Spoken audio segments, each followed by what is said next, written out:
કોળી સમાજના અગ્રણી આગેવાનોની મહેનત રંગ લાવી અને પ્રશાસન સામે જીત તથા સમસ્ત કોળી સમાજમાં ખુશીની લહેર છવાઈ ગઈ। 4 વીઘા જમીન સમાજની વાડી અને ગૌશાળા માટે ફાળવે તેવી તંત્ર અને કોળી વિકાસ સંગઠનના પ્રમુખ રમેશભાઈ મેર સહિતના આગેવાનોએ માંગ કરી હતી। ગીર સોમનાથ ખાતે જિલ્લાના સોમનાથ ખાતે કોળી સમાજની સમાજવાડી તથા ગૌશાળાની જમીન ઉપર ડિમોલિશનની પ્રક્રિયાના વિરોધમાં ગીર સોમનાથ જિલ્લાના કોળી સમાજના યુવાનો તથા લોકલાડીલા ધારાસભ્ય વિમલભાઈ ચુડાસમા, રામભાઈ ચૌહાણ, પૂજાભાઈ વંશ અને માનનીય સાંસદ રાજેશભાઈ ચુડાસમા તથા કોળી વિકાસ સંગઠનના સ્થાપક મુકેશભાઈ રાજપરા તેમજ કોળી વિકાસ સંગઠનના પ્રમુખ શ્રી રમેશભાઈ મેર અને ગીર સોમનાથના કોળી સમાજના પટેલ દિનેશભાઈ બામડિયા, કમલેશભાઈ તેમજ અલ્પેશભાઈ પરમાર સહિતના યુવાનો ઉપસ્થિત રહ્યા હતા અને આ જમીનનું ડિમોલિશન રોકાવી સરકાર સાથે સુલે કરવામાં આવી હતી અને આવનારા સમયમાં સોમનાથ ટ્રસ્ટના ટ્રસ્ટી સાથે પણ બેઠક થાય ત્યાં સુધી આ જમીનની ધૂળ પણ કોઈ લઈ જઈ શકશે નહીં તેવી બાહેદારી આપ્યા બાદ આ લડતનો સુખદ અંત આવ્યો અને ત્યારે કોળી સમાજના લોકોની પ્રશાસન સામે જીત થતા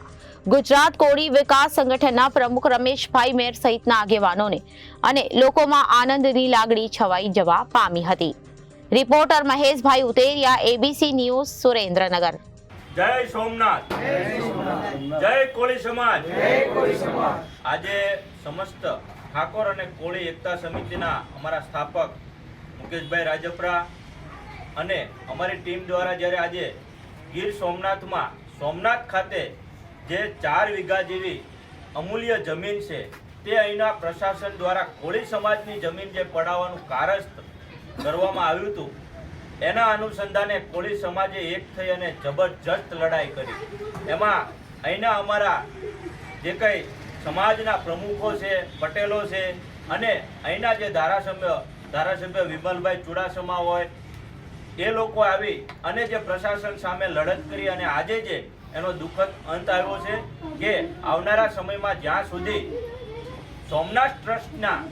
મેન હોદ્દેદાર સાથે મીટિંગ મસરો ન થાય ત્યાં સુધી આ જગ્યા કોળી સમાજના કબજામાં જ રહેશે એવી અહીંયા બાહેધરી આપી છે અને સાથે સાથે અમે પણ કોળી સમાજના એક નાના એવા સૈનિક તરીકે આપને સમાજને જણાવવા માંગીએ છીએ કે આવી સોમનાથ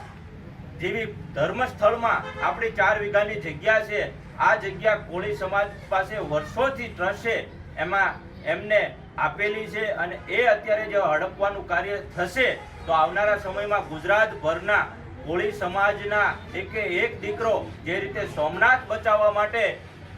આ ભીલ સમાજ અને કોળી સમાજે જે આહુતિ આપી હતી એમ આ જે 4 વીઘા જમીન છે એના માટે લડત કરવા માટે કોળી સમાજનો એક યુવાન પણ તત્પર છે। તો અમે અહીંથી પ્રશાસનને કહેવા માંગીએ છીએ કે આ 4 વીઘા જમીન જે જગ્યા છે આવનારા સમયમાં કોળી સમાજની સમાજવાડી અને ગૌશાળાના ઉત્થાન માટે અને નવનિર્માણ માટે અમને આપે અને અમે એમાં નવનિર્માણ કરવા માંગીએ।